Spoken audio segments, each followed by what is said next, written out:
Assalamualaikum warahmatullahi wabarakatuh. Nama saya Rijali Fasya Nasution. Saya dari Fakultas Pertanian.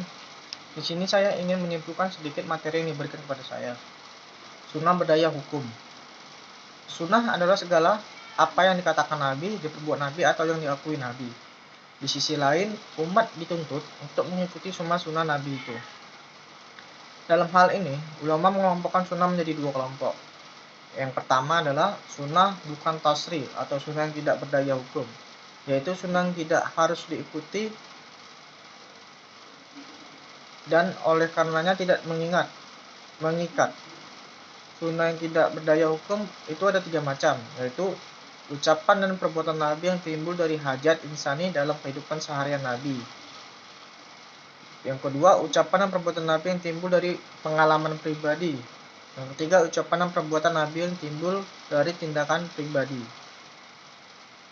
Yang kedua yaitu sunnah tasri atau sunnah yang berdaya hukum yang mengikat atau untuk diikuti. Sunnah dalam bentuk ini ada 3 macam, yaitu ucapan dan perbuatan Nabi yang muncul dari Nabi dalam bentuk penyampaian risalah dan penjelasan terhadap Al-Quran. Yang kedua, ucapan dan perbuatan yang timbul dari Nabi dalam kedudukannya sebagai imam dan pemimpin umat Islam. Yang ketiga, ucapan dan perbuatan Nabi dalam kedudukannya sebagai hakim dan qadhi yang menyelesaikan persengketaan di antara umat Islam. Kedudukan sunnah sebagai sumber hukum. Sunnah berfungsi sebagai penjelas terhadap hukum-hukum yang terdapat dalam Al-Quran. Dalam kehidupan sebagai penjelas, sunnah kadang-kadang memperluas hukum dalam Al-Quran atau menetapkan sendiri hukum di luar apa yang ditentukan Allah dalam Al-Quran. Kedudukan sunnah terhadap Al-Quran sekurang-kurangnya ada 3 hal, yaitu sunnah sebagai takkid atau penguat Al-Quran. Yang kedua yaitu sunnah sebagai penjelas Al-Quran.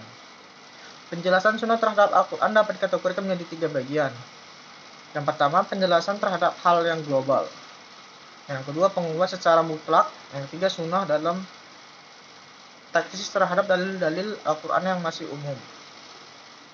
Sebagai musyari atau pembuat syariat, sunnah tidak diragukan lagi merupakan pembuatan syariat dari yang tidak ada dalam Al-Quran. Misalnya diwajibkan zakat fitrah, disunahkan akikah, dan lain-lain. Dalam hal ini para ulama berbeda pendapat. Yang pertama, sunnah itu memuat hal-hal yang belum ada dalam Al-Quran. Yang kedua, sunnah tidak memuat hal-hal yang baru tidak dalam Al-Quran, tetapi hanya memuat hal-hal yang ada landasannya dalam Al-Quran.